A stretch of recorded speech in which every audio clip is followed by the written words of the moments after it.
নমস্কার, আমি অয়ন। গল্প কথায় সকলকে জানাই আরও একবার স্বাগত। দেখতে দেখতে আমরা পৌঁছে গিয়েছি 2021 সালের একেবারে অন্তিম লগ্নে। সেই সাথে উপস্থিত করতে চলেছি আমাদের 100তম গল্প। গোটা বছর জুড়ে আপনাদের অসীম ভালোবাসা আমাদেরকে পৌঁছে দিয়েছে 50,000 সাবস্ক্রাইবারের দোরগোড়ায়। আজকের গল্পে তাই আপনাদের জন্যই থাকবে এক বিশেষ পুরস্কারের ব্যবস্থা। গল্পটি মন দিয়ে শুনবেন কিন্তু। আজকের গল্পে আয়োজিত প্রতিযোগিতায় অংশগ্রহণের নিয়মাবলী ডেসক্রিপশন বক্স কিংবা ফার্স্ট কমেন্ট থেকে সংগ্রহ করতে পারেন। আজ আপনাদেরকে শোনাবো নাফিস ইশতিয়াক ইমনের কাহিনী সমুদ্রের শয়তানেরা। লেখক বাংলাদেশের অন্তর্গত বগুড়া জেলার বাসিন্দা। বয়সে নিতান্তই ছোট হলেও এরই মধ্যে কলমের জোরে উনি সহজেই পৌঁছে গিয়েছেন পাঠকদের একেবারে হৃদয়ে। তিনি ভৌতিক গল্প লেখার সূচনা করেন ক্লাস 9-এ পড়াকালীন। ওনার প্রিয় লেখক H.P. লাভক্রাফট। আজকের গল্পে ক্যাপ্টেনের ভূমিকায় অতনু, ইখওয়ানুলের চরিত্রে শুভদীপ, জিসানের ভূমিকায় শীতম। এছাড়া সমগ্র গল্প পাঠে আমি অয়ন। শুরু হতে চলেছে নাফিস ইশতিয়াক ইমনের কাহিনী অবলম্বনে সমুদ্রের শয়তানেরা।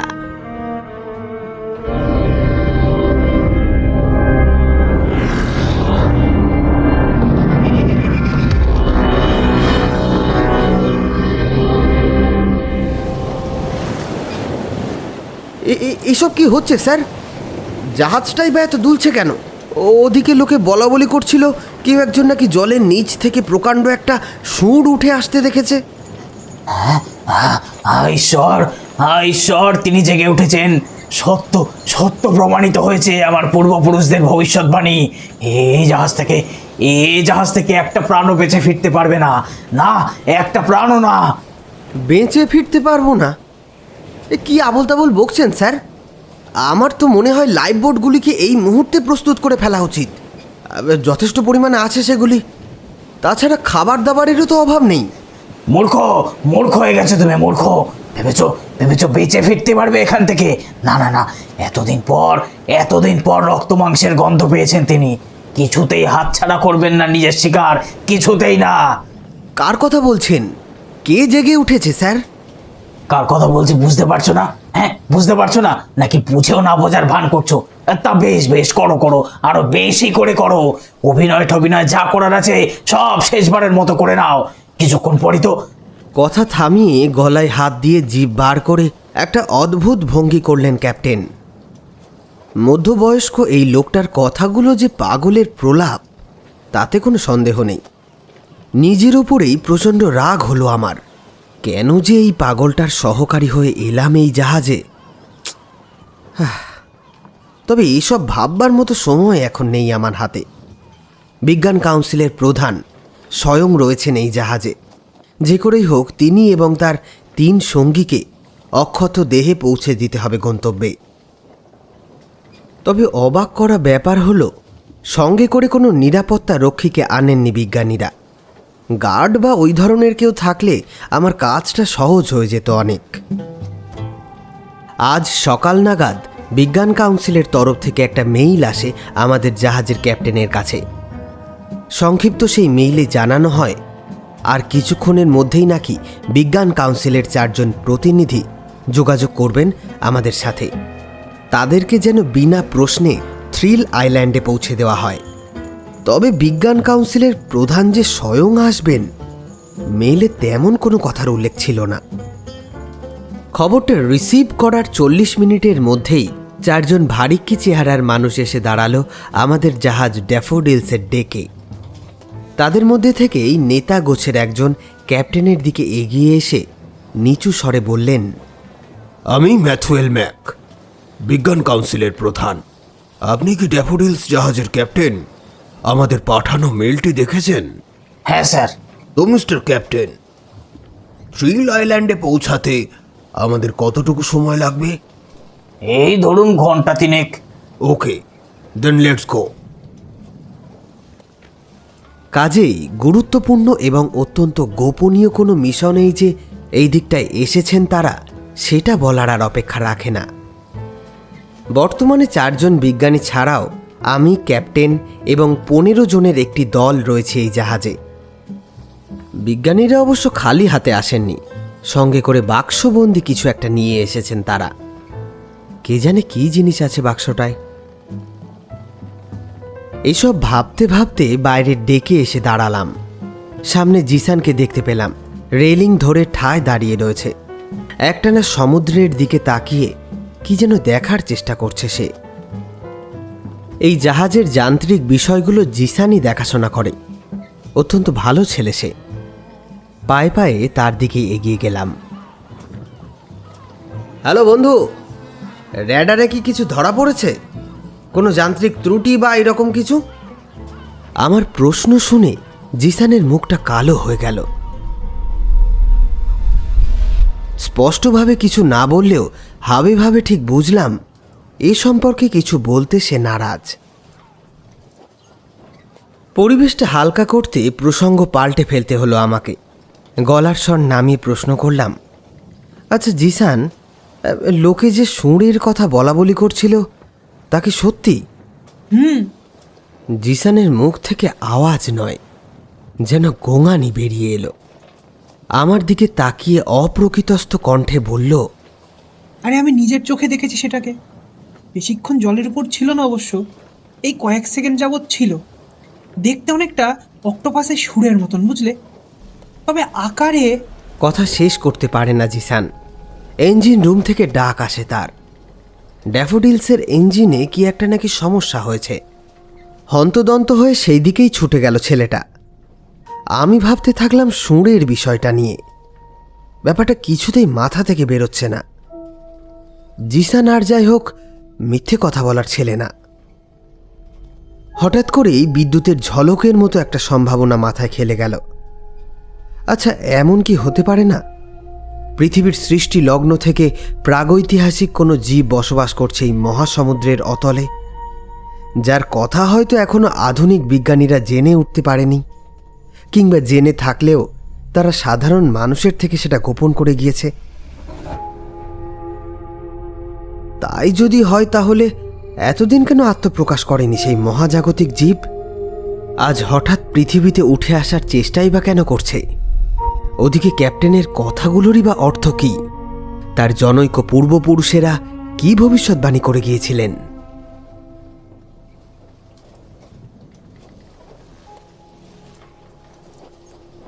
জাহাজের দুলুনিটা ক্রমশ কমে আসছে এখন। একরকম থেমেই গেছে বলা চলে। একটা সিগারেট ধরালাম। লক্ষ্য করলাম একটু আগেই ডেকের যে মানুষগুলো আতঙ্কে দিশেহারা হয়ে ছোটাছুটি করছিল, এখন তারাই পুরোপুরি খোশ গল্পে নিমজ্জিত। আমার হাতে বেশ দামি এবং ব্রাজিলিয়ান কফিতে ঠাসা একটা ফ্ল্যাক্স। যেহেতু জাহাজটা আর কাঁপছে না, তাই সেটা রাখতে গেলাম ডেকের ফ্লোরে। তখনই চোখে পড়ল ব্যাপারটা। এক জনৈক ভদ্রলোক এগিয়ে আসছে আমারই দিকে। লোকটার গায়ের রং কালো হলেও কৃষ্ণাঙ্গ নন, অবশ্য শ্যামলা বলা যেতে পারে। কিছুক্ষণ আমায় আপাদমস্তক জরিপ করে জিজ্ঞেস করলেন তিনি, এক্সকিউজ মি, তুমি কি আমেরিকান? তার কণ্ঠে সংশয়। আমি হ্যাঁ সূচক মাথা নাড়াতেই মুখটা আপনা থেকে বিকৃত হয়ে এলো তার। ঠোঁট আর জিভের সমন্বয়ে একটা অদ্ভুতভাবে ব্যঙ্গাত্মক আওয়াজ করলেন। তারপর মৃদু কণ্ঠে বললেন, আমেরিকাতে বেশ কয়েকবার গিয়েছি এর আগে, কিন্তু সেই ভ্রমণে খুব একটা সুখস্মৃতি তৈরি হয়নি দেশটাকে ঘিরে। বিশেষ করে তোমাদের কফিটা... কথা থামিয়ে আমার পায়ের কাছে রাখা কফি ফ্লাক্সটার দিকে ভয়ার্ত চোখে একবার তাকালেন। বাই দ্য ওয়ে, আমি প্রফেসর ইখওয়ানুল ইসলাম, পলিমারে পিএইচডি আছে। আপাতত এই বিশেষ প্রজেক্টের সঙ্গে যুক্ত। তোমাদের বিজ্ঞান কাউন্সিলের প্রধান ম্যাথওয়েল ম্যাক, ওনার বিশেষ স্নেহভাজন ছিলাম আমি। এখন অবশ্য বুড়ো আমাকে দেখতে পারে না, হিংসে করে। এত কম বয়সেই দ্য মাস্টার থটস অ্যাওয়ার্ডের জন্য মনোনীত হয়েছি না, তাই। মানুষটার পরিচয় পাওয়ার পর তার প্রতি একটা অন্ধ সম্ভ্রমবোধ জেগে উঠল।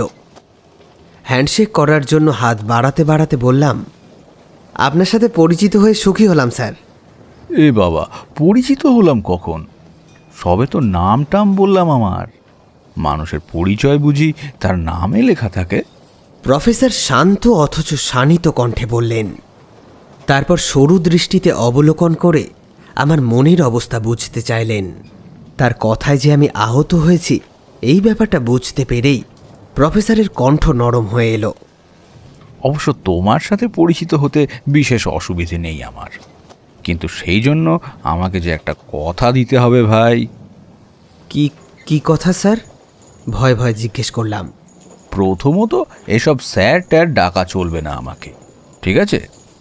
স্যার নামটা শুনলেই মোটা ফ্রেমের চশমা পরা দশাশই চেহারার জাফর স্যারের কথা মনে পড়ে যায় আমার। ছোটবেলায় আমি আবার পড়াশোনার ব্যাপারে তেমন একটা মনোযোগী ছিলাম না। রোজ রোজ টিফিন চুরি করতাম, হোমওয়ার্কও করে আসতাম না ঠিক মতো। তো একদিন হলো কি, এই জাফর স্যার ক্লাসে ঢুকেই আমাকে দাঁড় করালেন। সম্ভবত আমার গত কয়েকদিনের এক নাগাড়ে টিফিন চুরির বিষয়টা স্যারের নজরে এসেছিল। তো যাই হোক, আমাকে দাঁড় করানোর পর কোনো রকম ভূমিকা না করেই স্যার আমাকে স্মরণ কাকে বলে জিজ্ঞেস করলেন। আমি তো একদম গত 1 মাস ধরে ফিজিক্স বইটাই খুলিনি। অগত্যা মুখ নিচু করে দাঁড়িয়ে থাকলাম। তারপর কি হয়েছিল সেসব কথা বলে তোমাকে আর হাসাতে চাই না। শুধু বলবো, শিক্ষক না হয়ে যদি জাফর স্যার বক্সিং প্র্যাকটিস করতেন তাহলে নিঃসন্দেহে বেশ নাম করতেন তিনি। কথা থামিয়ে একটা নস্টালজিক দীর্ঘশ্বাস ছাড়লেন ইখওয়ানুল। তারপর আবার বললেন, তাই বলছিলাম কি যে এসব স্যারটার ডেকে আর কাজ নেই, তার চেয়ে তুমি বরং আমাকে নাম ধরেই ডাকো, কেমন? আরও 15 মিনিট বিভিন্ন বিষয়ে আলাপ করার পর ইখওয়ানুলের সাথে আমার সম্পর্কটা বন্ধুত্বে রূপান্তরিত হলো। শুরু থেকেই বিজ্ঞানীদের এই হঠাৎ আগমন আমার কাছে রহস্যজনক মনে হচ্ছিল। তার উপর পাহাড় আকৃতির এই বাক্সটা আমার আগ্রহকে কৌতূহলে পরিণত করেছে। এইবার তাই সুযোগ বুঝেই ইখওয়ানুলকে আসল প্রশ্নটা জিজ্ঞেস করলাম। আচ্ছা ইখওয়ানুল, তোমাদের এই প্রজেক্টটা ঠিক কিসের বলো তো? না মানে খুব গোপনীয় কিছু হলে বলার দরকার নেই, এমনি একটু কৌতূহল হচ্ছিল তাই আর কি জানতে চাইছি। আরে ভাই, তোমাকে বলবো কিভাবে? এই প্রজেক্ট সম্পর্কে তো আমাদেরই কিছু জানানো হয়নি বিজ্ঞান কাউন্সিলের তরফ থেকে। শুধু ম্যাক হয়তো কিছু কিছু জানেন, তবে বিস্তারিত নয়। এতটাই গোপন এই প্রজেক্টটা। সত্যি বলতে কি, আমারও বেশ কৌতূহল হচ্ছে এই ব্যাপারটা নিয়ে। আচ্ছা এই মিশনে তো তোমরা 4 জন এসেছো, বাকি 3 জন কোথায়? প্রশ্নটা করেই বুঝলাম বোকার মতো একটা প্রশ্ন করে ফেলেছি। আসলে ছোটবেলা থেকেই বিজ্ঞানীদের প্রতি আমার কৌতূহল বাড়াবাড়ি রকমের বেশি। শৈশবে তো বিজ্ঞানীদেরকে অন্য গ্রহের মানুষ বলে মনে করতাম আমি। স্বীকার করতে লজ্জা নেই, আমার শৈশবের সুপারহিরো ছিলেন এই বিজ্ঞানীরাই, যারা কিনা মৃত্যুর হাজার হাজার বছর পরেও নিজের আবিষ্কারের মাধ্যমে উপকার করে চলেছেন সমগ্র মানবজাতির। বুড়োটা মানে এই মিশনের হেড ম্যাথুয়েল ম্যাক, সে নিজের কেবিনে শুয়ে আছে। মনে হয় সমুদ্র পীড়ায় আক্রান্ত হয়েছে, হতচ্ছাড়া। দ্বিতীয় জন নিজের কেবিনের দরজা ভেতর থেকে লক করে রেখেছে। কাজে সে যে ঠিক কী মহান কার্য করছে সেটা বলতে পারবো না। ইখওয়ানুলের কথায় আমার ধ্যান ভঙ্গ হলো। বুঝলাম। আর একজন? আমার প্রশ্নের উত্তর না দিয়ে ডেকের রেলিং ঘেঁষে অঙ্গুলি নির্দেশ করল ইখওয়ানুল। সেদিকে তাকাতেই দেখতে পেলাম একটা ছেলে চেয়ার পেতে বই পড়ছে। তার মুখ হাসি হাসি। চেহারা দেখে মনে হলো বয়সে আমার থেকে 2-1 বছরের ছোটই হবে সে। ওর মুখটা কেমন হাসি হাসি দেখেছো? হ্যাঁ, অথচ হাবাটা কিন্তু একটা ম্যাথামেটিক্সের বই পড়ছে। কোনো মানে হয়? হ্যাঁ, আরে বাঁদর, অঙ্কের ভেতর আবার হাসার কি আছে? তুই তো আর কোনো জোকসের বই পড়ছিস না যে? মাঝপথে কথা থামিয়ে হঠাৎ আমার দিকে ফিরে তাকালো ইখওয়ানুল। আচ্ছা, লোকজন এই যে সুরের কথা বলি করছিল, সেটা কি তুমি নিজের চোখে দেখেছো? প্রশ্নটা এমন ভঙ্গিতে করলেন যেন এইমাত্র মনে পড়েছে কথাটা। না, নিজের চোখে দেখিনি আমি, তবে আমার খুব পরিচিত একজন দেখেছে। দেখতে নাকি অনেকটা ওই অক্টোপাসের সুরের মতো। যত সব বোগাস কথাবার্তা। না মানে আমি বলছি হতেও তো পারে এই মহাসমুদ্রের অতলে এতদিন ঘাপটি মেরে লুকিয়েছিল কোনো প্রাগৈতিহাসিক নাম না জানা জীববিশেষ। এখন সেটাই হয়তো। প্রাগৈতিহাসিক জীব ঠিপ কিছু নয়, সবই হলো এই অশিক্ষিত নেটিভদের তৈরি করা মিথ, বুঝলে? সমুদ্রের লবণাক্ত জলে 8-9 বার চোবালেই সুর দেখার ভূত নেমে যাবে শালাদের মাথা থেকে। আর যদি ক্রিয়েচার থেকেও থাকে এই সাগরের নিচে, তাহলে আমার এই প্রফেসর ইখওয়ানুল ইসলামের সামনে আসতে বলো। ওর সুবিশাল সুর দিয়ে আমি কান চুল।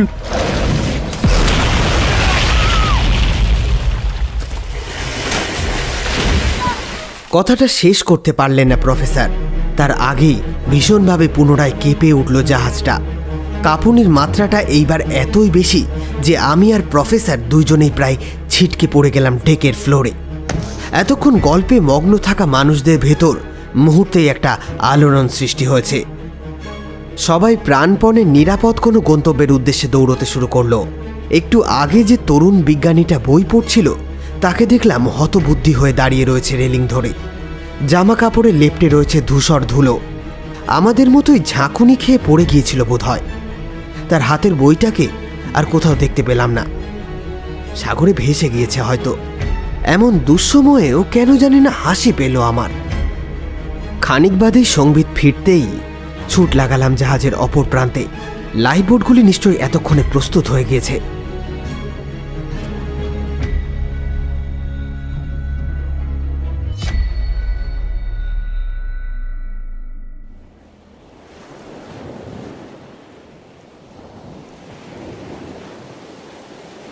আধ ঘন্টা পরের ঘটনা। আমরা সবাই লাইফ বোটে উঠে পড়েছি। নৌকাগুলিকে জাহাজের অনুপাতে বড়ই বলা চলে। সব মিলিয়ে 2টো লাইফ বোট পাশাপাশি ভাসছে এখন। একটাতে আমি ক্যাপ্টেন এবং বিজ্ঞানীরা, অন্যটায় খাবার এবং অন্যান্য প্রয়োজনীয় দ্রব্যাদি রাখা রয়েছে। মাঝি মাল্লাদের দায়িত্ব দেওয়া হয়েছে সেগুলোকে দেখাশোনা করার। অন্য যন্ত্রপাতিগুলোর সাথে বিজ্ঞানীদের সঙ্গে করে নিয়ে আসা বাক্সটাকেও ওই বোটে রাখার প্রস্তাব দিয়েছিলাম আমি, কিন্তু ম্যাক রাজি হলেন না। উল্টো ধমক মেরে বললেন, আগ বাড়িয়ে সিদ্ধান্ত নিতে কে বলেছে তোমাকে? আমি যেটা বলবো সেটাই এখানে শেষ কথা, বুঝেছো? কথাগুলো অবশ্য গায়ে মাখিনি আমি। তবে ম্যাকের ধমক খাওয়ার পর বাক্সটির প্রতি আমার কৌতূহল আরও যেন বহু মাত্রায় বেড়ে গিয়েছে। কি এমন আছে বাক্সটাতে? ক্যাপ্টেনকে একবার জিজ্ঞেস করতে পারলে হতো, কিন্তু সেটা এখন আর সম্ভব নয়। বেচারাকে এখন একটা খুঁটির সাথে বেঁধে রাখা হয়েছে। মাথাটা পুরোপুরি খারাপ হয়ে গেছে তার। কেবিনে আমাকে যে কথাগুলো বলেছিল এখনও সেগুলোই বলে চলেছেন। তবে তার কথাগুলোকে এখন আর পাগলের প্রলাপ বলে উড়িয়ে দেওয়া যায় না। একটু আগেই তো নিজের চোখে দেখলাম সবটা, কিভাবে সমুদ্রের নিচ থেকে একাধিক সুর উঠে এসে ধীরে ধীরে জাপটে ধরল জাহাজটাকে। একটু একটু করে অত বড় জাহাজটা আমার চোখের সামনেই ডুবে যাচ্ছে। জানি না কেন বুকের ভেতর একটা চিনচিনে ব্যথা অনুভূত হলো আমার। লাইফ বোটের সকলেই হা করে তাকিয়ে রয়েছে ডুবন্ত জাহাজটার দিকে। ভুল বললাম, জাহাজটার দিকে নয়, ওরা সবাই তাকিয়ে দেখছে জলযানটাকে আষ্টে পৃষ্ঠে জড়িয়ে রাখা সুরের মালিকের দিকে। কি বিভৎস দেখতে ওই জীবটাকে। সেদিক থেকে চোখ ফিরিয়ে নিলাম আমি। জলো হাওয়া এসে ঝাপটা মারছে আমার চোখে মুখে, সেই সাথে ক্যাপ্টেনের কর্কশ চিৎকারও অনুরণিত হচ্ছে কানে। তোমরা কেন কেন আটকে রেখেছো এভাবে? তাকিয়ে দেখো, তাকিয়ে দেখো, এখনো নিজের আবাসস্থলে ফিরে যাননি তিনি। আমাকে যেতে দাও ওনার কাছে। তাকে ছুঁয়ে দেখার সৌভাগ্য অর্জন করতে দাও আমাকে। কি বললে? মারা যাব? মহামূর্খের দল! তাকে ছুঁয়ে দেখার সৌভাগ্যের কাছে মৃত্যু স্প্লান হয়ে যায়, জানো না? জানো না তোমরা সেটা? জানো না? প্লিজ প্লিজ আর দেরি করো না, খুলে দাও আমার হাতের বাঁধন, খুলে দাও।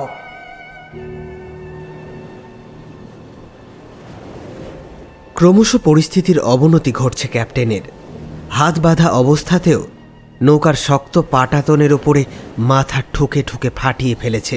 সেখান থেকে চুইয়ে রক্ত পড়ছে গাল বেয়ে। আমাকে যেতে দাও তোমরা। এইরূপ অবস্থা দেখে ম্যাথুয়েল ম্যাক আদেশ দিলেন, ওর হাতের বাঁধনটা খুলে দাও, পাগলটা যেখানে যেতে চায় যাক। সঙ্গে সঙ্গে পালিত হলো নির্দেশ। বাঁধন খুলে দেওয়ার পর আমার কাছ থেকে শেষ বিদায় নিতে এলেন ক্যাপ্টেন।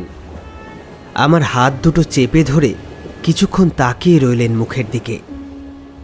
তারপর অতি দ্রুততার সাথে ঝাঁপিয়ে পড়লেন জলে। বৃদ্ধ হাতে সাগরের নোনা জল কেটে এগিয়ে গেলেন ওই মূর্তিমান বিভীষিকার দিকে। চোখজোড়া আপনা হতেই ঝাপসা হয়ে এলো আমার। এক দৃষ্টে চেয়ে ক্যাপ্টেনের শেষ চরম পরিণতি দেখছিলাম। তোমার হাতে ওটা কি দিয়ে গেল পাগলটা? হঠাৎ ইখওয়ানুলের প্রশ্নে হুঁশ ফিরল। তাই তো, হাত ধরার অছিলায় আমার হাতের মুঠোয় কিছু একটা গুঁজে দিয়েছেন ক্যাপ্টেন। মুঠো খুলে তালুর দিকে তাকালাম। একটা কাগজ, সম্ভবত কোনো ডায়েরির ছেঁড়া পাতা। পৃষ্ঠাগুলো বাদামি হয়ে গিয়েছে, কিন্তু সেই জন্য তাতে হিজিবিজি করা লেখাটা পড়তে তেমন অসুবিধা হলো না আমার। পড়া শেষ হলে কাগজটা এগিয়ে দিলাম ইখওয়ানুলের দিকে।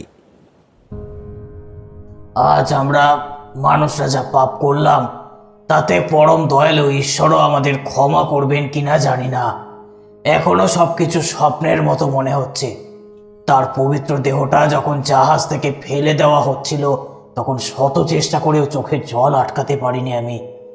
দুর্ভাগ্য আমার, এই পাপ কাজটা করতে বিজ্ঞান কাউন্সিল বেছে নিয়েছে আমারই জাহাজটাকে।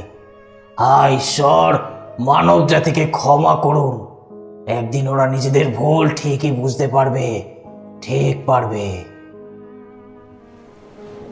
খুঁটিয়ে খুঁটিয়ে সবটা পড়ল সে। তারপর একটা দীর্ঘশ্বাস ছেড়ে বলল, এখানে স্বাভাবিক কিছুই ঘটছে না লিংকন। সব কিছুতে কেমন যেন অন্য কিছুর গন্ধ পাচ্ছি আমি, অতিলৌকিক কিছুর। প্রথমত, জাহাজ ডোবার সময় ওই সুবিশাল সুঁড় বিশিষ্ট জীবের দেখা পাওয়া, আর তারপর এই চিরকুট।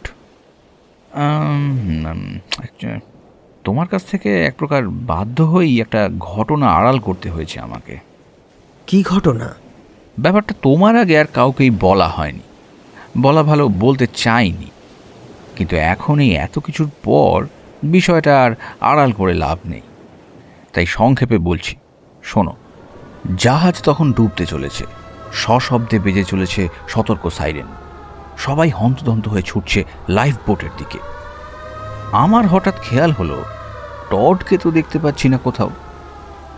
টড হলো এই প্রজেক্টের 4 জন বিজ্ঞানীদের একজন।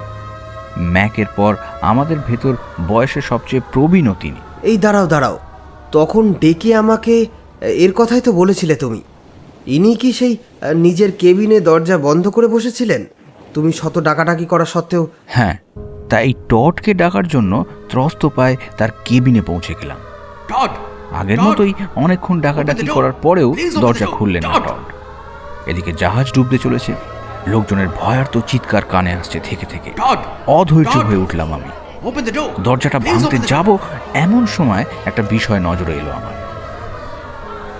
কেবিনের দরজাটা ভেতর থেকে নয়, বরং বাইরে থেকে লক করা। তাহলে কি টড ভেতরে নেই? এর আগে যখন এসেছিলাম তখন তো দরজাটা ভেতর থেকেই লক করা ছিল।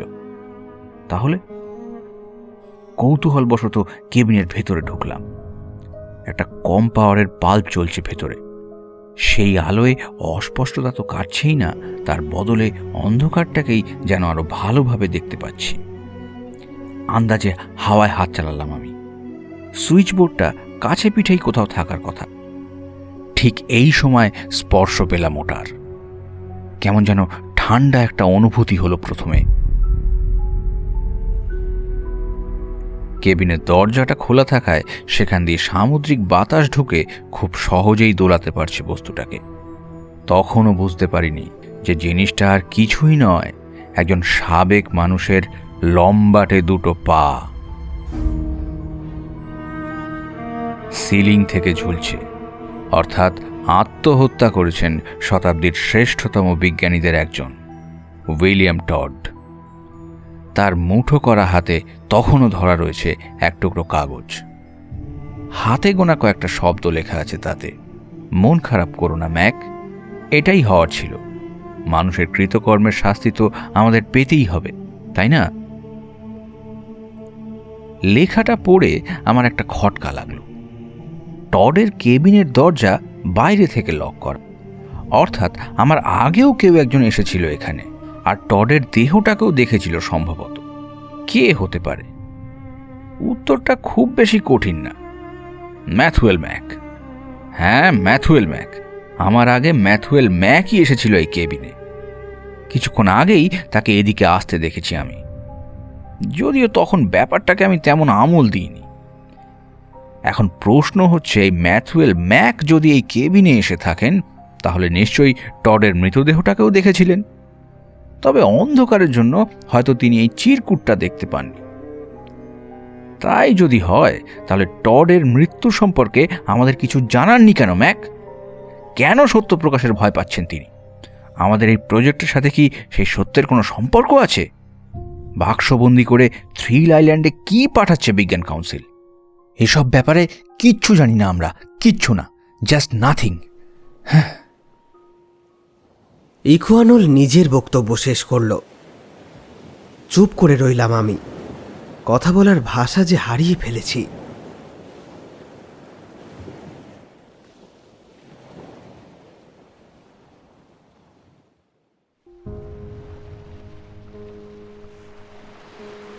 আমাদের লাইফ বোটগুলোকে নোঙর করে রাখা হয়েছে সমুদ্র তীরে। ভাগ্য প্রসন্ন বলতে হবে, মাত্র ঘণ্টা চারেক সমুদ্রে ভাসার পরই থ্রিল আইল্যান্ডে পৌঁছে গেছি আমরা। সেই সাথে বিজ্ঞানীদেরকে এখানে পৌঁছে দিতে পেরে আমার বুকের উপর থেকে একটা মন দেড়েক ওজনের পাথর নেমে গিয়েছে যেন। বোটে থাকা খাবার দাবার এবং অন্যান্য বিভিন্ন যন্ত্রপাতি আগেই নামিয়ে নেওয়া হয়েছিল। সবার আগে নামানো হয়েছিল যখের ধনের মতো বিজ্ঞানীদের কাছে সংরক্ষিত থাকা অদ্ভুত দর্শন বাক্সটা। আপাতত দ্বীপের সুবিধাজনক জায়গাতে মাল্লা মাঝিরা ক্যাম্প খাটাতে ব্যস্ত। সেখান থেকে একটু দূরেই আমি এবং দলের বাকিরা এসে বসেছি। তুমি কি টডের আত্মহত্যা সম্পর্কে জানতে? ইখওয়ানুলকে বেশ উত্তেজিত মনে হলো। প্রশ্নটা করল ম্যানুয়েল ম্যাকের উদ্দেশ্যে। জানতাম। দেখো ম্যাক, কোনো রকম ভূমিকা না করে সোজাসুজি তোমাকে জিজ্ঞেস করছি, কেন আত্মহত্যা করলো টড? হ্যাঁ, দয়া করে আবার এটা বলো না যে এ বিষয়ে তুমি কিছু জানো না। টডের সুইসাইড নোটটা পড়ে ফেলেছি কিন্তু আমরা, তাই নো এক্সকিউজ। হ্যাঁ অথবা না, যে কোনো একটা শব্দ শুনতে চাইছি আমরা তোমার মুখ থেকে। আমি কিন্তু এই প্রশ্নের উত্তর দিতে বাধ্য নই ডিয়ার। তা নও, কিন্তু এটা বলতে তো তুমি বাধ্য যে কি প্রজেক্ট নিয়ে এই দ্বীপে এসেছি আমরা, কি রয়েছে ওই তালাবন্দি বাক্সটায়, কেন সেই শুরু থেকেই অত্যাধিক যত্নে সেটাকে সংরক্ষণ করে আসছো তুমি। তুমি কি অস্বীকার করতে পারবে ডেফোডিলস ডোবার সময় একটা অচেনা ভয়াল দর্শন জীব উঠে এসেছিল সমুদ্রের নিচ থেকে, আর আর সেই জন্তুটার সুরের আঘাতেই ডুবে গেছে আমাদের অত্যাধুনিক জাহাজটা? পারবে কি? ম্যাক কিন্তু প্রশ্নের উত্তর দিলেন না। অগত্যা ইখওয়ানুল আবার বললেন, কেন এই অনর্থক গোপনীয়তা ম্যাক? এতগুলো মানুষের জীবন নিয়ে ছিনিমিনি খেলার অধিকার কে দিয়েছে তোমাকে? ক্যাপ্টেনের করুণ পরিণতি কি যথেষ্ট ছিল না তোমার বন্ধ চোখ খুলে দেওয়ার জন্য? তোমাকে একটা জিনিস দেখানোর আছে ম্যাক, দাঁড়াও, তারপর দেখি তুমি কিভাবে নীরব থাকো।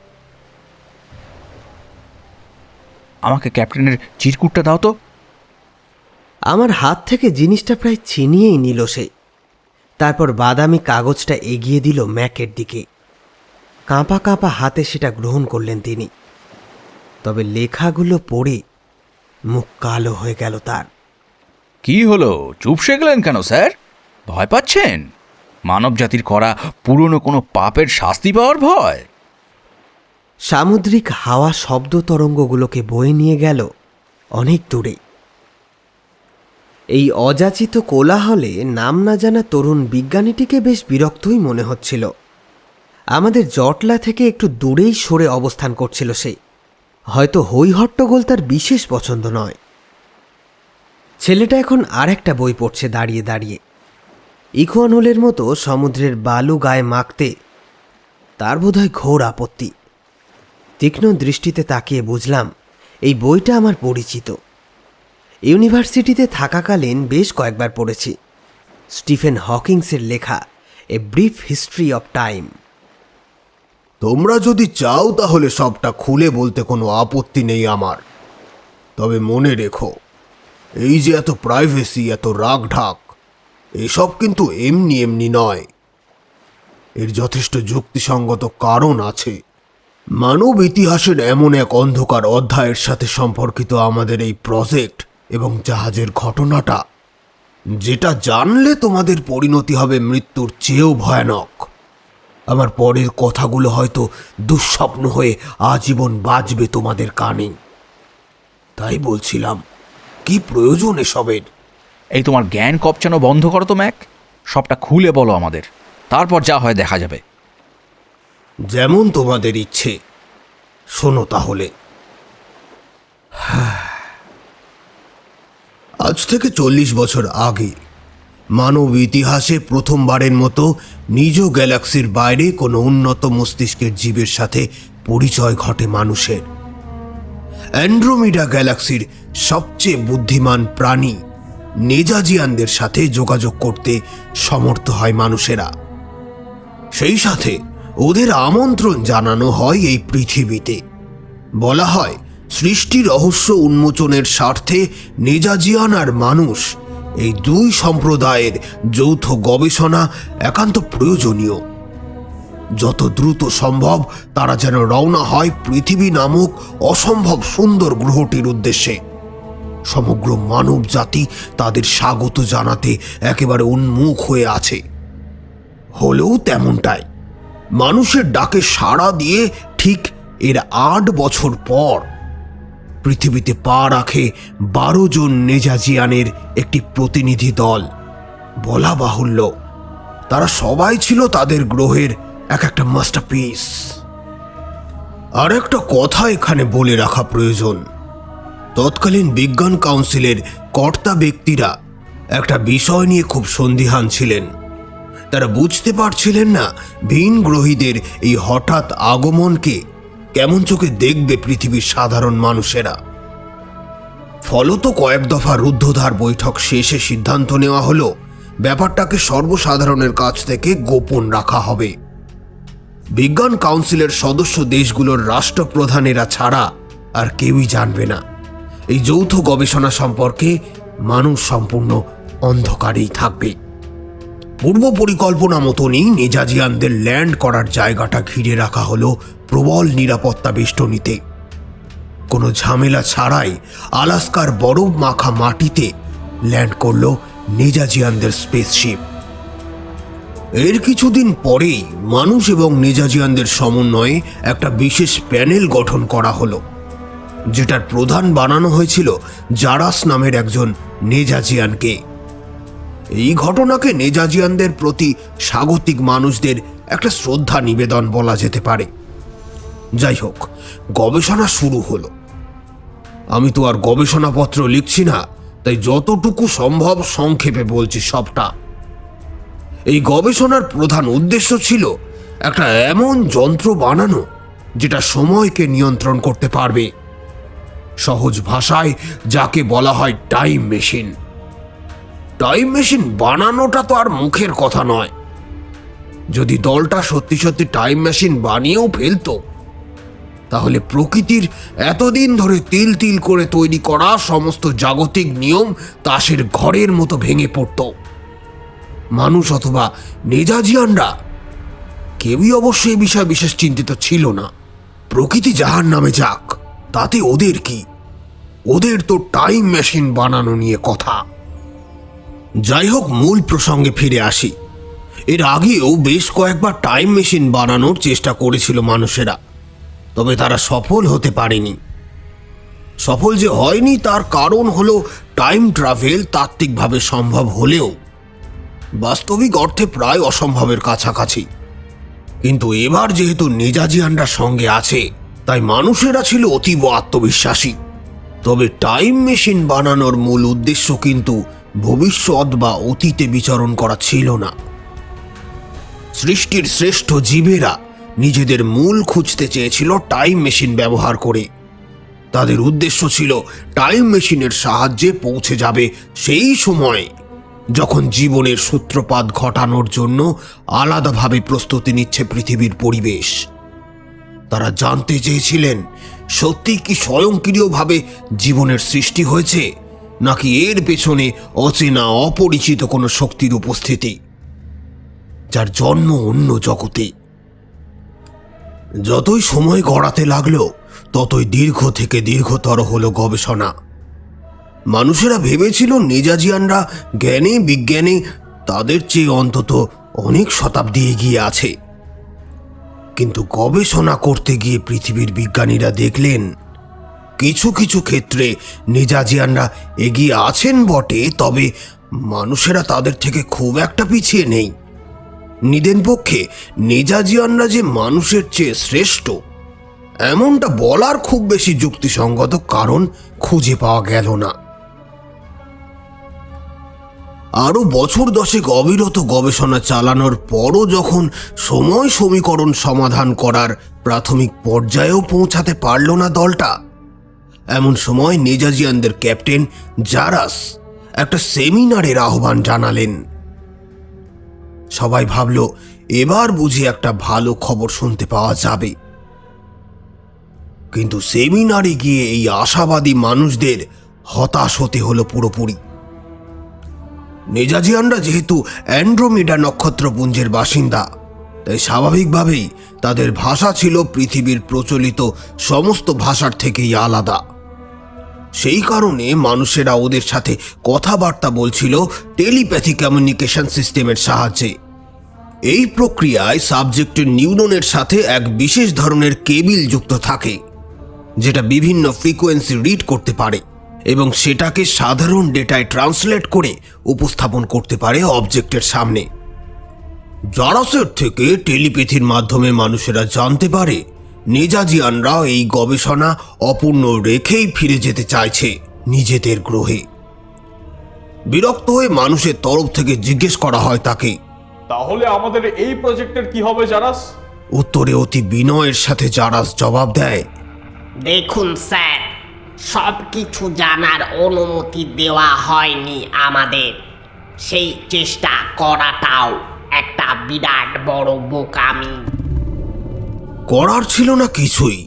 মনের বিরক্তি মনের ভেতর চেপে রেখে নেজাজিয়ানদের পৃথিবী ছেড়ে বিদায়ের দিন ধার্য করতে হলো বিজ্ঞান কাউন্সিলকে।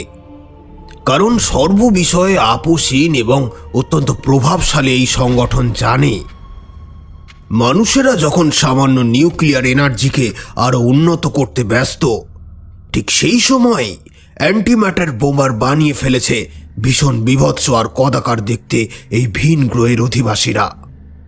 যে গুটি কয়েক ব্যাপারে নেজাজিয়ানরা মানুষদের চেয়ে এগিয়ে আছে, এটিই তার মধ্যে অন্যতম। তবে নেজাজিয়ানরা ফিরে যাওয়ার দিন একটা বিস্ময়কর ঘটনা ঘটে। ঘটনাটি এতটাই অপ্রত্যাশিত যে বিজ্ঞান কাউন্সিলের কর্তা ব্যক্তিরা পর্যন্ত থ বনে গেলেন সবটা শুনে। জারাস অর্থাৎ নেজাজিয়ানদের প্রতিনিধি দলের প্রধান স্পেসশিপে পা দেওয়ার ঠিক আগের মুহূর্তে জানালেন তিনি নাকি পৃথিবীতে থেকে যেতে চান মানুষদেরই একজন হয়ে।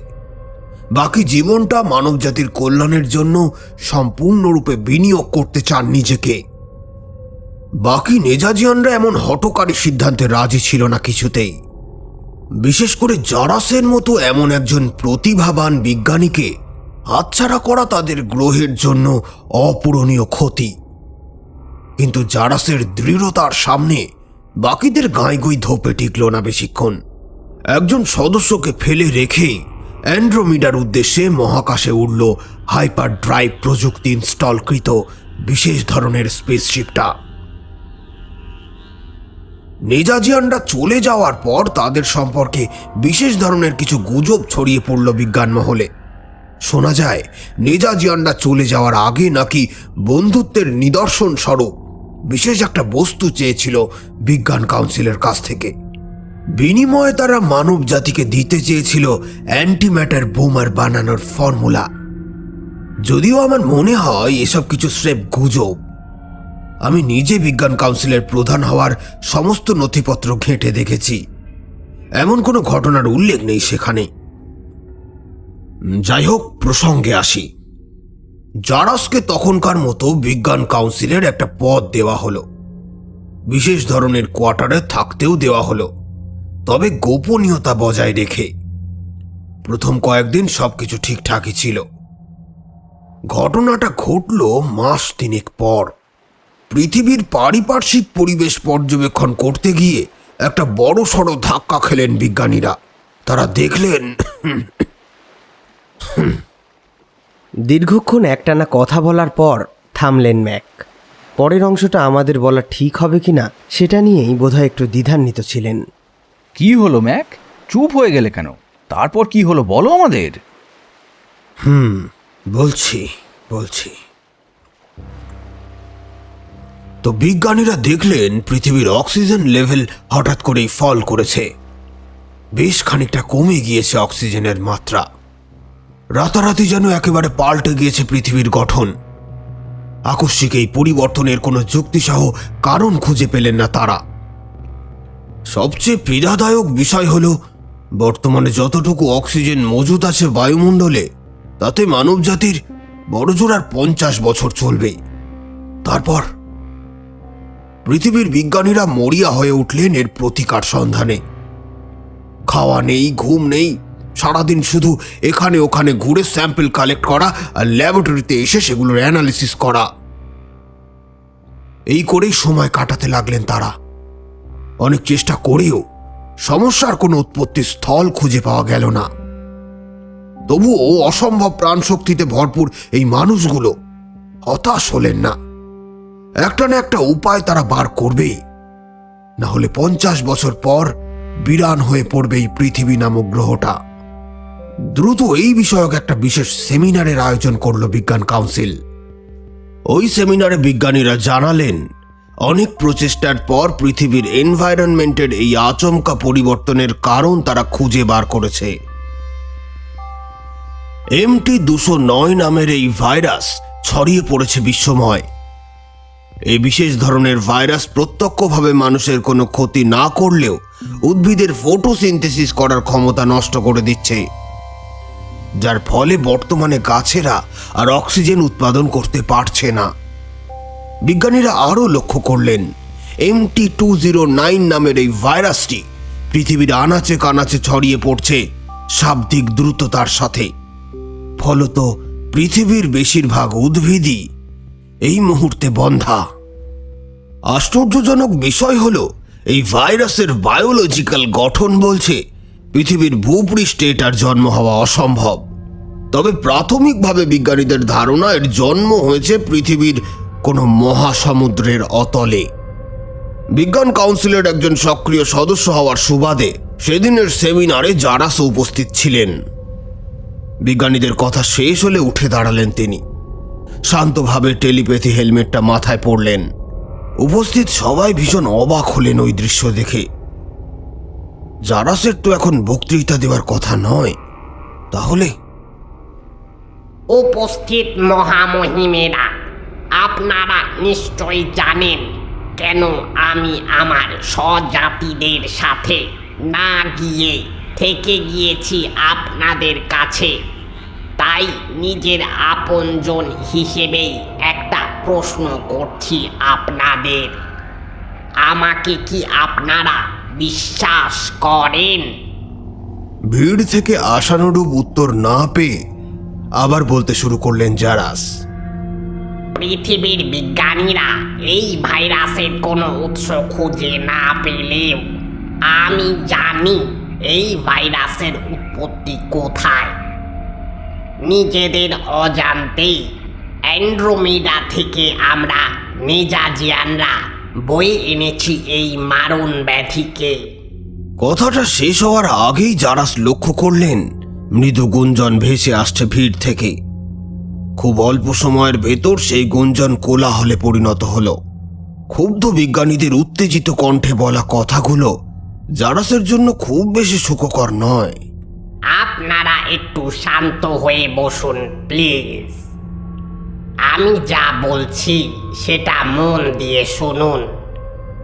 এতটা আতঙ্কিত হওয়ার কিছু নেই। আমাদের হাতে এখনো অর্ধ শতাব্দী সময় আছে। কিন্তু মুশকিল হলো শালক সংশ্লেষ ছাড়া কোনো উদ্ভিদই এত দীর্ঘ সময় বেঁচে থাকতে পারবে না। অবশ্য এই সমস্যারও একটা সমাধান আছে। যত দ্রুত সম্ভব এই ভাইরাসের প্রতিষেধক তৈরি করতে হবে আমাদের। পাশাপাশি কৃত্রিমভাবে অক্সিজেন তৈরির চেষ্টাও অব্যাহত রাখতে হবে। ব্যাপারটা যেহেতু আমার বা আমাদের জন্যই শুরু হয়েছে, তাই সেটাকে মেটাবার দায়িত্ব আমি নিতে চাই। তাহলে এখন আমাদের কি করণীয় জারাস? ভিড় থেকে ভেসে আসে প্রশ্নটা। জারাসের আশ্বাসে অনেকটাই শান্ত হয়ে এসেছে বিজ্ঞানীরা। প্রথমত আমাদের এই বিষয়ক একটি বিশেষ প্যানেল গঠন করতে হবে। তারপর নির্দিষ্ট পরিকল্পনা মোতাবেক একত্রে কাজ করতে হবে সবাইকে। বিজ্ঞান কাউন্সিলের আপত্তি না থাকলে সমস্ত প্রক্রিয়াটি আমি আমার ব্যক্তিগত তত্ত্বাবধানে সম্পন্ন করতে চাই। সত্যি বলতে এই সময়টাতে জারাসই ছিল মানবজাতির শেষ ভরসাস্থল। তাই আর কোনো বিকল্প ছিল না বিজ্ঞান কাউন্সিলের হাতে। একরকম বাধ্য হয়েই জারাসের দাবি মেনে নিলেন বিজ্ঞানীরা। নতুন গঠিত প্যানেলটির চিফ বানানো হলো জারাসকে। মাস তিনেক অনবরত গবেষণার পর জারাসের নেতৃত্বাধীন দলটা বুঝতে পারল MT-209 ভাইরাসের কোনো প্রতিষেধক আবিষ্কার করা তাদের পক্ষে সম্ভব নয়। পৃথিবীতে প্রচলিত বিজ্ঞান এখনো এই কাজ করার উপযুক্ত হয়ে ওঠেনি। মানব জাতির পতন এখন সময়ের অপেক্ষা মাত্র। সমস্ত আশা যখন প্রায় শেষ, ঠিক তখনই একটা বুদ্ধি খেলে গেল জারাসের মাথায়। ভীষণ এক গুয়ে এই ভিনগ্রহী ঠিক করলেন নির্দিষ্ট সংখ্যক মানব ভ্রূণ ক্লোনিং করে এমন একদল মানুষ বানাবেন যাদের মস্তিষ্কের নিউরন স্বাভাবিক যে কোনো মানুষের চেয়ে অনেক বেশি সংযুক্ত থাকবে পরস্পরের সাথে।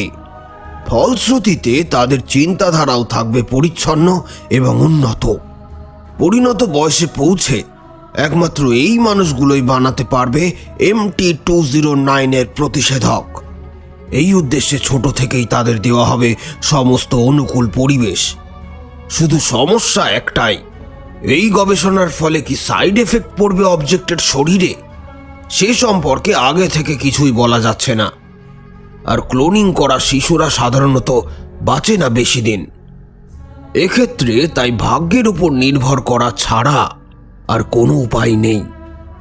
ও হ্যাঁ, আর একটা বিষয়, ক্লোন শিশুরা বড় হওয়ার আগ পর্যন্ত বাইরে থেকে গ্লুকোজ সরবরাহ করে বাঁচিয়ে রাখতে হবে কিছু নির্দিষ্ট সংখ্যক উদ্ভিদকে, যেন পরবর্তীতে এই উদ্ভিদেরা ফটোসিনথেসিসের মাধ্যমে আবারও অক্সিজেন উৎপন্ন করতে পারে।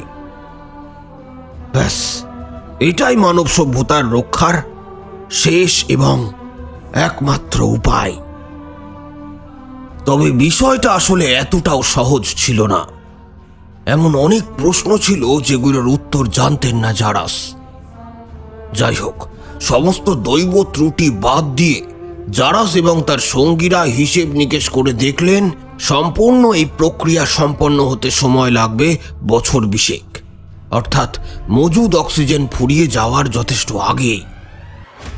নতুন উদ্যমে শুরু করা হলো গবেষণা। ভাগ্য এবার আর নিরাশ করল না জারাসকে। 8টি মানব ভ্রূণে কিছু অপ্রচলিত রাসায়নিক যুক্ত করে কিছুদিন পর্যবেক্ষণে রেখে দেখা গেল সেগুলো স্বাভাবিক আচরণ করছে না। কিন্তু কিছু একটা ঘটছেই তাদের মধ্যে। জারাস মনে মনে ঈশ্বরের কাছে প্রার্থনা করলেন পরিবর্তনটা যেন ইতিবাচক হয়। 6 মাস পর বিজ্ঞান কাউন্সিলের পক্ষ থেকে একদল গবেষক এসে ভ্রূণগুলোকে পরীক্ষা করে দেখলেন। তাদের দেওয়া রিপোর্ট অনুযায়ী জারাসের গবেষণা সত্যি বিস্ময় জাগানিয়া।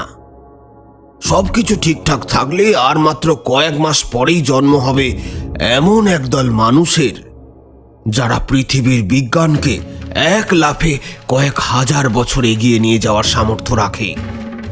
গবেষকদের রিপোর্ট পড়ে স্বস্তি ফিরে এলো তৎকালীন বিজ্ঞান কাউন্সিলের প্রধানের মুখে। জারাসের ওপর তিনি এতটাই সন্তুষ্ট হলেন যে নিজের অ্যাসিস্ট্যান্ট রেজালিন থমাসকে জারাসের গবেষণার সর্বক্ষণের সহযোগী হিসাবে পাঠিয়ে দিলেন। এই ম্যাক, থামো থামো থামো। তোমার বাবার নামও তো বোধহয় থমাসই ছিল, তাই না? তবে এই ঘটনার অনেক আগেই। বলতে গিয়ে থেমে গেল ম্যাক।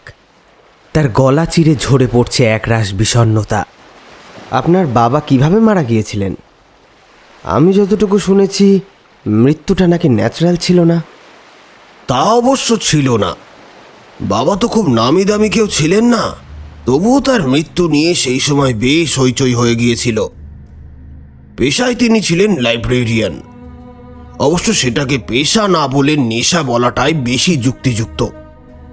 গ্রামের ভাঙাচোরা একটা কুঠিরেই ছিল বাবার লাইব্রেরি। আমি যতদূর জানি সেই লাইব্রেরির সদস্য সংখ্যা ছিল 4 কি 5।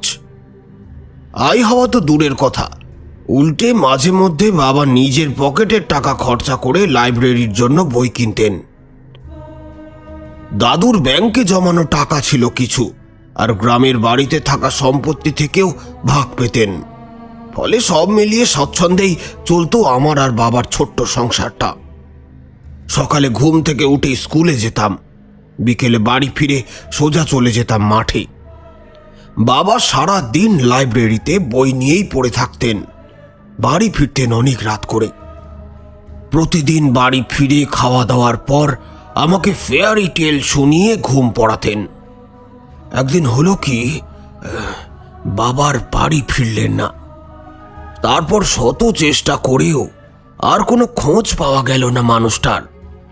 পৃথিবী থেকে যেন স্রেফ উবে গেছেন তিনি। I am sorry Mac, sorry, very very sorry. এই প্রসঙ্গ টেনে আনা উচিত হয়নি আমার।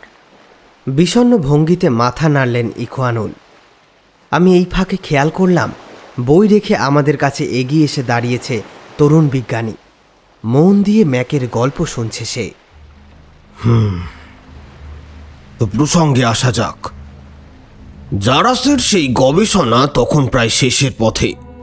আর মাত্র কিছুদিন পরই জন্ম নেবে বিশেষ ধরনের টিউবে সংরক্ষিত ভ্রূণগুলো। বেঁচে যাবে সমগ্র মানব জাতি। ঠিক এমন সময় একটা ঘটনা ঘটল। ঘটনা না বলে তাকে দুর্ঘটনা বলাই বোধহয় ভালো। আচমকা একটা জরুরি অধিবেশন আহ্বান করলেন জারাস। সেই অধিবেশনে এখনো পর্যন্ত করা গবেষণার সমস্তটা নষ্ট করে ফেলার ইচ্ছে প্রকাশ করলেন তিনি। তাকে এমন দুরভিসন্ধির কারণ জিজ্ঞেস করলে শান্ত কণ্ঠে জানালেন, মৃত্যুকে মেনে নেওয়াটাই জীবন। তোমাদের উচিত আসন্ন মহা দুর্যোগকে হাসি মুখে গ্রহণ করা। মানবজাতি তখন দর্শন বা নীতিবাক্য শোনার মতো অবস্থায় ছিল না। বিজ্ঞান কাউন্সিল দ্বিতীয়বারের মতো একদল গবেষক পাঠালেন ভ্রূণগুলোকে পরীক্ষা নিরীক্ষা করে দেখার জন্য। তারা ফিরে এসে জানালেন এই গবেষণা বন্ধ করার মতো বোকামি আর দ্বিতীয়টি নেই। সব কিছুই একদম ঠিকঠাক আছে, আর কিছুদিন পরেই জন্ম নেবে প্রত্যাশিত জ্ঞান শিশুরা।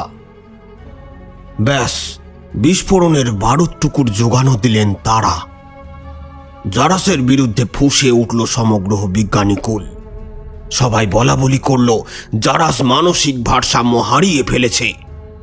যত দ্রুত সম্ভব তার একটা বিহিত করা দরকার। একরকম বাধ্য হয়েই এই বিষয়ক একটা সেমিনার ডাকতে হলো বিজ্ঞান কাউন্সিলকে। সেখানে জারাসকে মানব জাতির জন্য বিপজ্জনক আখ্যায়িত করে সর্বসম্মতিক্রমে তার অস্তিত্ব বিনাশের সিদ্ধান্ত নেওয়া হলো। আমার এখনো স্পষ্ট মনে আছে, এই রায়ের সম্মতিপত্রে স্বাক্ষর করার সময় ডোকরে কেঁদে উঠেছিলেন তৎকালীন বিজ্ঞান কাউন্সিলের প্রধান। সেমিনারের পরের দিনই রেডিয়েশন শক দিয়ে মেরে ফেলা হলো মানব জাতির সবচেয়ে বড় শুভাকাঙ্ক্ষীকে। তবে সমস্যা হলো তার সুবিশাল দেহটাকে নিয়ে। সাধারণ মানুষের কাছে জারাস সম্পূর্ণ অস্তিত্বহীন। নেজাজিয়ানদের পৃথিবীতে আসা থেকে শুরু করে জারাসের এখানে থেকে যাওয়া সমস্ত কিছুই হয়েছে জনসাধারণের অগোচরে। তাই মৃতদেহ এমন জায়গায় ফেলতে হবে যেন কেউ কিছু টের না পায়। অবশেষে এক গভীর রাতে অত্যন্ত গোপনীয়তার সাথে সমুদ্রের অতলে ফেলে দেওয়া হলো সেই পবিত্র মৃতদেহটাকে। আর এই কাজটা করার জন্য যে জাহাজের ব্যবহার হয়েছিল সেটার ক্যাপ্টেনই ছিলেন তার মানে আমাদের জাহাজটা জারাসই। নিজের কথা শেষ না করেই উত্তরের আশায় ম্যাকের দিকে অর্থপূর্ণ দৃষ্টিতে চেয়ে থাকে ইখওয়ানুল। উত্তরে কিছুই বললেন না ম্যাক। স্মিত হাসলেন শুধু। একরাশ বিষণ্ণতা যেন চকচক করে ওঠে তার সেই ফ্যাকাশে হাসিতে। কয়েক সেকেন্ড বাদে নিজেকে সামলে নিয়ে আবার বলতে শুরু করলেন তিনি। জারাস নেই তো কি হয়েছে? পৃথিবীতে প্রতিভাবান বিজ্ঞানীদের তো আর অভাব নেই। তাদের তত্ত্বাবধানেই পুনরায় আরম্ভ হলো গবেষণা। কিছুদিনের মধ্যেই জন্মগ্রহণ করল বহুল প্রত্যাশিত জ্ঞান শিশুরা। সময় নিজের স্বাভাবিক গতিতেই এগিয়ে যাচ্ছিল। দেখতে দেখতে কেটে গেল সুদীর্ঘ 3টি বছর। এই 3 বছরে মানবজাতি হাড়ে হাড়ে টের পেল জারাসের গবেষণা বন্ধ করতে চাওয়ার কারণ। মানব ভ্রূণে ওই বিশেষ ধরনের রাসায়নিক যোগ করার ফলে সেগুলোর মানসিক সক্ষমতা বৃদ্ধি পেয়েছিল ঠিকই, কিন্তু সেই সাথে পাল্লা দিয়ে সমপরিমাণে বেড়ে উঠেছিল তাদের হিংস্রতা। স্বাভাবিকভাবেই যার প্রভাব পড়ল শরীরের ওপরেও। প্রথমত ক্লোন শিশুদের চোখের পাপড়ি অস্বাভাবিক শক্ত আর বড় হতে শুরু করল। যেন চুল নয়, তার বদলে এক ঝাঁক ধারালো ব্লেড কেউ যেন বসিয়ে দিয়েছে চোখের পাতায়। এই বয়সে শ্বেতাঙ্গ শিশুদের জীব যেমন টকটকে লাল হওয়ার কথা, তাদের তেমন হলো না। কালো কুচকুচে রঙের বিভৎস একটা বস্তু নিজের অস্তিত্ব জানান দিল জিভের জায়গায়। সদন্তগুলো বেড়েই চলল সীমাহীনভাবে। 3 বছরেই ওদের চিবুক ছুঁয়ে ফেলল সেগুলো। সবচেয়ে বড় আর হতাশজনক পরিবর্তন এলো স্বভাবে। সূর্যের আলো একদম সহ্য করতে পারল না ক্লোন শিশুরা। বাধ্য হয়েই মাটির নিচে বেসমেন্ট বানিয়ে সেখানে থাকতে দেওয়া হলো ওদেরকে। তবে শেষ কয়েক মাসে 3 জন ভলেন্টিয়ার প্রাণ দিল ওদের দেখভাল করতে গিয়ে। মাত্র 3 বছর বয়সেই হিংস্রতায় সমস্ত সাপতকে হারিয়ে দিল ওরা। বাধ্য হয়ে স্লিপিং ট্যাবলেটে ঘুম পাড়িয়ে রাখতে হলো ওদেরকে। সেই সময় একটা বিষয় খেয়াল করলেন বিজ্ঞানীরা। ঘুমন্ত অবস্থাতেও এই বাচ্চাগুলোর মস্তিষ্ক সচল। শুধু সচল বললে ভুল হবে। বিজ্ঞানের বিভিন্ন জটিল থিওরি নিয়ে রীতিমতো পর্যালোচনা করে চলেছে ওরা। মস্তিষ্কের সাহায্যে তৈরি করতে পারছে এক আলাদা ফ্রিকোয়েন্সির ওয়েভ, সেটাকে আবার প্রেরণও করতে পারছে একে অপরের উদ্দেশ্যে। এভাবে ঘুমন্ত থেকেও অভ্যন্তরীণ যোগাযোগ রক্ষা করে চলেছে রাকুনরা। রাকুন মানে? এখানে একটু বলে রাখি, রাকুন হলো আদিম পৃথিবীর কুখ্যাত এক অপদেবতার নাম। তবে এখন রাকুন নামটা আমরা ব্যবহার করি ওই হিংস্র শিশুদের ডাক নাম হিসাবে। তো যেটা বলছিলাম, এই অভিনব যোগাযোগ ব্যবস্থা দেখে বিজ্ঞান কাউন্সিল ঠিক করলো এভাবেই স্লিপিং ট্যাবলেটে রেখে দেওয়া হবে ওদের। অদূর ভবিষ্যতে কখনো যদি MT209 সম্পর্কে আলোচনা করে ওরা, তাহলে সেই চিন্তা ভাবনা অ্যানালিসিস করে আবিষ্কার করা হবে এই বিশেষ ধরনের ভাইরাসের ভ্যাকসিন। ডুবন্ত মানুষ যেমন খড়কুটো ধরে বাঁচতে চেষ্টা করে, মানুষেরও হয়েছিল সেই অবস্থা। হিংস্র রাকুনরাই ছিল তাদের শেষ আশ্রয়স্থল। তাই এত হিংস্রতার পরও তাদের শেষ করতে চায়নি মানব সম্প্রদায়। বিজ্ঞান কাউন্সিলের নতুন চিফ হিসেবে যখন জয়েন করলাম, আমি দেখলাম স্লিপিং ট্যাবলেটে থাকার দরুন সেই শিশুদের বয়স 1 চুলও বাড়েনি। আগের মতোই ফুট দেড়েকের দেহ নিয়ে নিশ্চিন্তে ঘুমিয়ে আছে তারা। অথচ তাদের মস্তিষ্ক বিচিত্র সব বিষয় নিয়ে ভেবে চলেছে। মানব জাতির হাতে থাকা সময় এদিকে দ্রুত ফুরিয়ে আসছিল, সেই সাথে ফিকে হয়ে আসছিল বেঁচে থাকার সমস্ত সম্ভাবনা। একদিন আমরা খেয়াল করলাম ইদানিং রাকুনরা আর আগের মতো নিজেদের সাথে যোগাযোগ করছে না, অর্থাৎ কোনো কারণে চিন্তা করা বন্ধ করে দিয়েছে ওরা। তাহলে কি এবার সত্যি ঘুমিয়ে পড়েছে রাকুনরা? কিন্তু আমাদের ধারণা ভুল প্রমাণিত করে 4 দিনের মাথায় তাদের মস্তিষ্ক সম্পূর্ণ ভিন্ন ধরনের একটা ফ্রিকোয়েন্সি ওয়েভ সৃষ্টি করলো। তবে এইবার নিজেদের কাউকে নয়, বরঞ্চ অন্য কারোর উদ্দেশ্যে প্রেরণ করা হচ্ছে এই অদ্ভুত ওয়েভ। অজ্ঞাত কোনো জায়গায় ক্রমাগত হিট করে চলেছে সেটা। বুঝতে পারলাম কারো সাথে যোগাযোগ করতে চাইছে রাকুনের দল, কিন্তু কার সাথে, কাদের সাথে?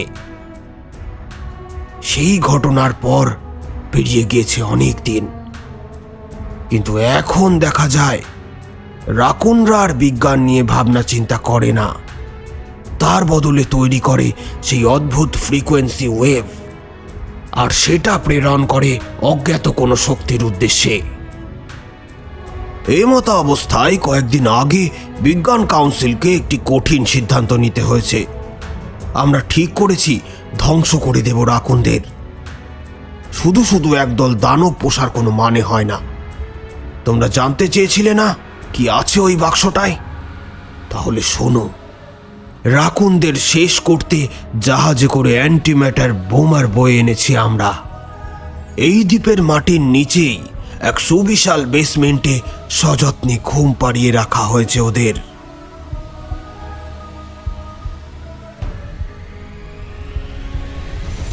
কিন্তু রাকুনদের মেরে ফেললে মানবজাতির অস্তিত্ব রক্ষার শেষ আশাটুকুও তো বিনষ্ট হয়ে যাবে, তাই না? তবুও আপনারা এমন সিদ্ধান্ত কেন নিলেন স্যার? নিজের অজান্তেই মুখ ফুটে প্রশ্নটা বেরিয়ে এলো আমার। মাই ডিয়ার, মৃত্যুকে মেনে নেওয়াটাই তো জীবন।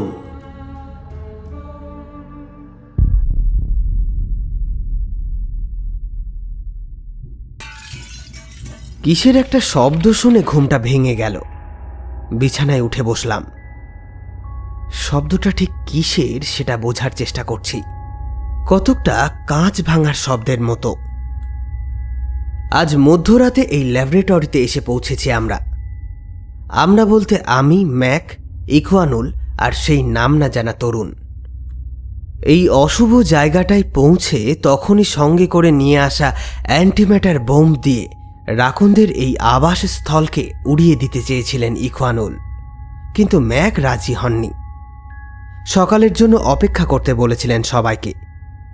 প্রত্যেকের রাত্রি যাপনের জন্য বেসমেন্টেরই একটা করে কামরা নির্ধারণ করে কাঁপা কাঁপা পায়ে নিজের নির্দিষ্ট করে রাখা কক্ষের দিকে রওনা হয়েছিলেন বৃদ্ধ। আমি অবশ্য তখনই শুতে যাইনি। ইখওয়ানুলের সাথে একবার ঘুরে এসেছি রাকুনদের সংরক্ষণ করে রাখা ঘরটা থেকে। 8টা হাই টেকনোলজির স্লিপিং ট্যাবলেটে কি সুন্দর করেই না ঘুমিয়ে আছে বিভৎস জীবগুলো। এইসবই ভাবছি, হঠাৎ আমার চিন্তাভাবনায় ছেদ পড়ল একটা তীক্ষ্ণ আর্তনাদের শব্দ শুনে। চিৎকারটা যে ইখওয়ানুলের সেটা বুঝতে বেশি দেরি হলো না। এভাবে কেন চিৎকার করছে সে? দৌড়ে বেরিয়ে এলাম ঘর থেকে। পাশের কামরাটায় ইখওয়ানুলের। সেদিকে এগিয়ে যেতেই খেয়াল করলাম ওর ঘর থেকে অত্যন্ত দ্রুততার সাথে বেরিয়ে যাচ্ছে একটা ফুট দেড়েকের আবছায়া। যা বোঝার দ্রুত বুঝে নিলাম। যেমনভাবেই হোক স্লিপিং ট্যাবলেট ভেঙে বাইরে বেরিয়ে এসেছে হিংস্র রাকুনের দল। আমাকে শীঘ্রই পালাতে হবে এখান থেকে। উদ্ভ্রান্তের মতন অনেকক্ষণ এদিক ওদিক হাতড়ে এক্সিট ডোরটা খুঁজে পেলাম অবশেষে। যাক, এই যাত্রায় বেঁচে গেলাম তাহলে। ওপরে ওঠা লিফটে পা রাখতে যাব এমন সময় পেছনের কাঠের মেঝেতে ঠক ঠক শব্দ শুনতে পেলাম। কেউ একটা এসে দাঁড়িয়েছে ঠিক আমার পিছনে। প্রতিবর্ত ক্রিয়ার অমোঘ বলে কয়েক সেকেন্ডের মধ্যে ঘুরে গেলাম সেদিকে। ম্যাথুয়েল ম্যাক। লোকটা পাগল নাকি? তার ভেতর পালানোর সামান্যতম ব্যস্ততাটুকুও নেই। উল্টে সে আমায় বলল, পালাচ্ছিলে নাকি? মৃত্যুর হাত থেকে কি পালানো যায় ছোকরা? এমনিতেও তো কয়েক বছর পর শ্বাস না নিতে পেরে। এখন এই সমস্ত কথা বলার সময় নয় স্যার, তাড়াতাড়ি লিফটে আসুন। রাকুনটা বাইরে বেরিয়ে এসেছে। জানি তো। ইতিমধ্যেই ইখওয়ানুল ইসলাম নামের ছোকরাটা পরিণত হয়েছে ওদের শিকারে। এতদিন ঘুমিয়ে থাকার ফলে রাকুনদের হিংস্রতা এখন লাগামহীন। যাকে সামনে পাবে তাকেই। কিন্তু ওরা বাইরে বেরোলো কিভাবে? আমার প্রশ্ন শুনে শয়তানি হাসি খেলে গেল ম্যাকের মুখময়। সবটা বুঝতে পেরে বিস্ময় আটকাতে পারলাম না আমি। আপনি কেন করলেন এমনটা? বিচার বুদ্ধি কি আপনার লোপ পেয়েছে? আরে পাগল হয়ে গিয়েছেন নাকি আপনি? আমার দিকে ওভাবে তাকিয়ে আছো কেন? বিশ্বাস করো আমি করিনি এ কাজ। যদিও রাকুনরা বেরিয়ে আসাতে খুশি হয়েছি আমি। কি বললেন? খুশি হয়েছেন? হ্যাঁ খুশি হয়েছি, অসম্ভব খুশি হয়েছি। এটাই তো চেয়েছিলাম আমি। অ্যান্টিম্যাটার বোম নিয়ে এখানে আসা শুধু একটা আছিলা ছিল। ঈশ্বরকে অনেক ধন্যবাদ। এতদিন পর আমার স্বপ্ন পূরণ হচ্ছে। ধ্বংস হতে চলেছে সমগ্র মানব জাতি। সর্বনাশ! মানুষের উপরে এত রাগ কেন আপনার? যতই হোক আপনিও তো একজন মানুষ। নিজেকে মানুষ বলে মনে করি না আমি। নিজেকে মানুষ বলে ভাবতে ঘেন্না করে আমার। যে জাতির কাছে নিজেদের একজনের জীবনের চেয়ে অ্যান্টিম্যাটার বোমের বানানো ফর্মুলা বেশি গুরুত্বপূর্ণ, তাদের আর যাই হোক বেঁচে থাকার কোনো অধিকার নেই। আরে আপনার কথা তো কিছুই বুঝতে পারছি না আমি। নিজেদের একজন, অ্যান্টিম্যাটার বোম বানানোর ফর্মুলা, এসব কি বলছেন কি আপনি? আপনার মাথা ঠিক আছে তো? আচ্ছা ঠিক আছে, পুরো ব্যাপারটাই বুঝিয়ে বলছি তোমাকে, মন দিয়ে শোনো। কিন্তু তোমাদেরকে আমার বাবার কথা বলেছিলাম না? হ্যাঁ, সত্যিটা হলো আমার বাবা হারিয়ে যায়নি, তাকে নিখোঁজ গুম করা হয়েছিল। সারাদিন লাইব্রেরিতে কাটানোর পর নিজের সন্তানকে রূপকথা শোনানোর লোভে বাড়ি ফেরবার সময় একজন অসহায় বাবাকে সেদিন ধরে নিয়ে গিয়েছিল বিজ্ঞান কাউন্সিলের বেতনভুক নিরাপত্তা রক্ষীরা। কিন্তু কেন? আপনার বাবার সাথে বিজ্ঞান কাউন্সিলের কি সম্পর্ক? নেজাজিয়ানরা পৃথিবীতে পা দিয়েই বুঝতে পেরেছিল মানব জাতির দৈহিক গঠন তাদের দৈহিক গঠনের চেয়ে 1000 গুণ বেশি জটিল। তাছাড়াও খুব ধীরে হলেও মানব জাতির বিবর্তন ঘটছে, অথচ একটা নির্দিষ্ট ধাপে গিয়ে থেমে গিয়েছে নেজাজিয়ানদের বিবর্তন। এভাবে যদি চলতে থাকে তাহলে অদূর ভবিষ্যতে জ্ঞানে বিজ্ঞানে নেজাজিয়ানদের ছাড়িয়ে যাবে এই দুই পেয়ে সম্প্রদায়টি।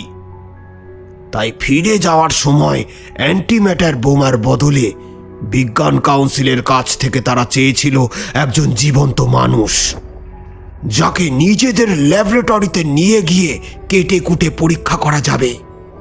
অবশ্য নিজেদের উদ্দেশ্য গোপন রেখেছিল নেজাজিয়ানরা। আমার বাবা নির্ভেজাল ভবঘুরে, ওনার থাকা না থাকায় পৃথিবীর কিছুই যায় আসে না। তাই নেজাজিয়ানদের হাতে তুলে দেওয়ার একদম উপযুক্ত গিনিপিগ বলতে যা বোঝায়, আমার বাবা ছিলেন তেমনই একজন। আর সেই জন্যই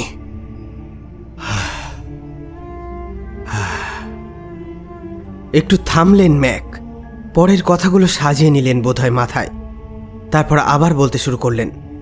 সেই ছোটবেলায় বাবাহীন একজন সন্তান প্রতিজ্ঞা করেছিল মানব জাতির শেষ দেখার।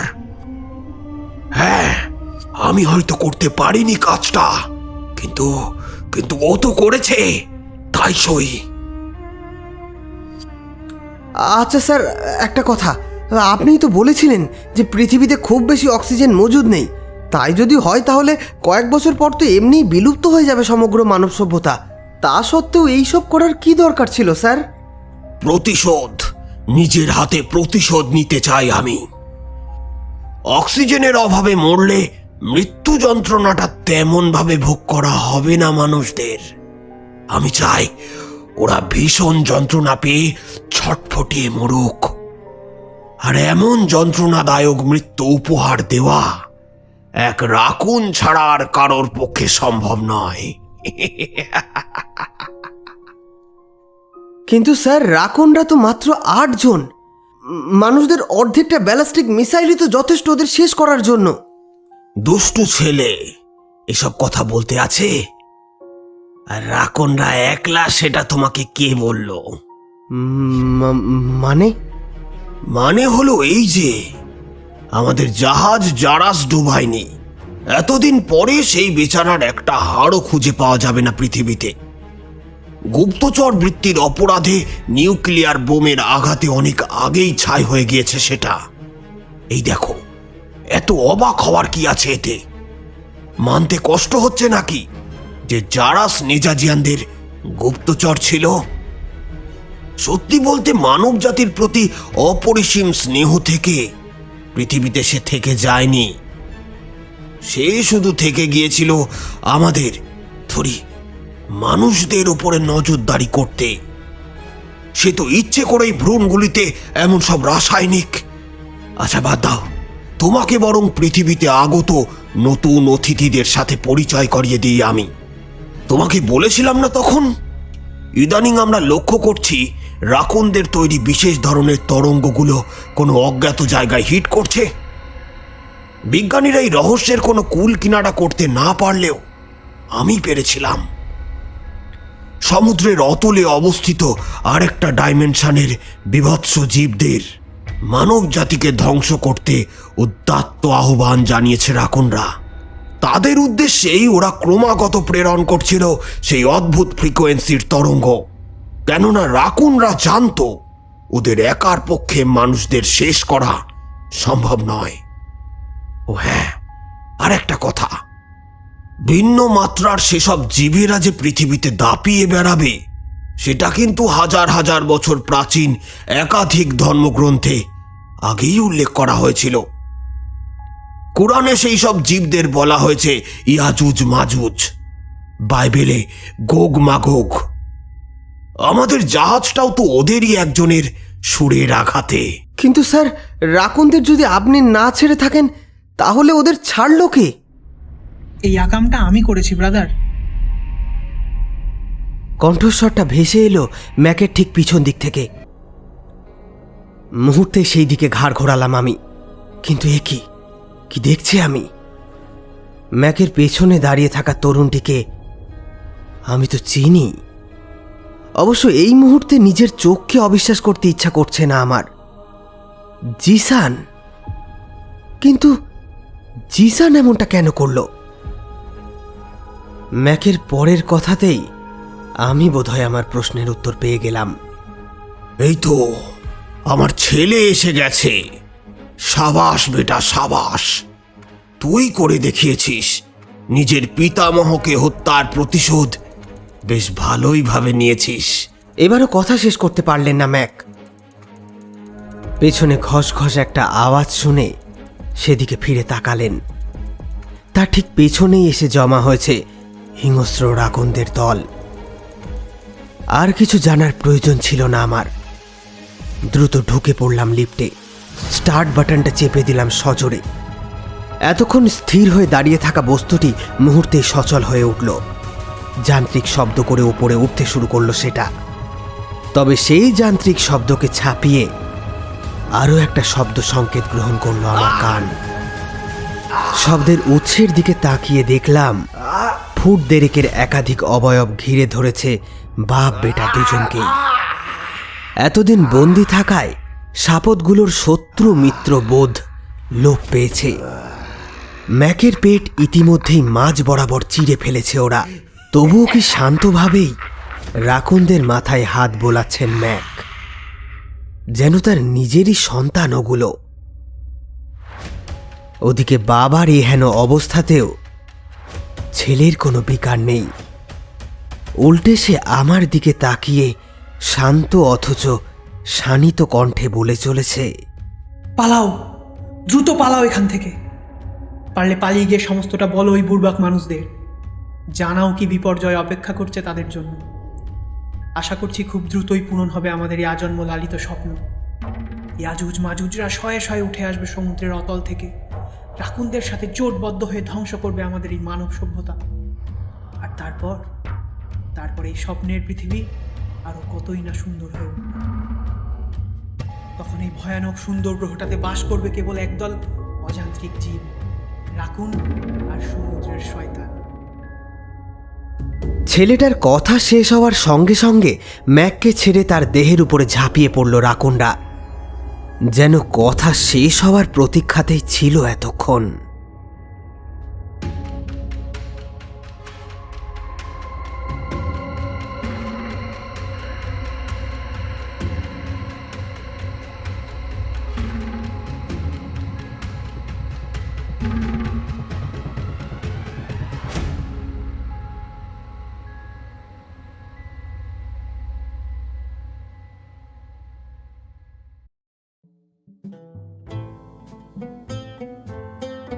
আপনারা শুনছিলেন নাফিস ইস্তিয়াক ইমনের কাহিনী সমুদ্রের শয়তানেরা।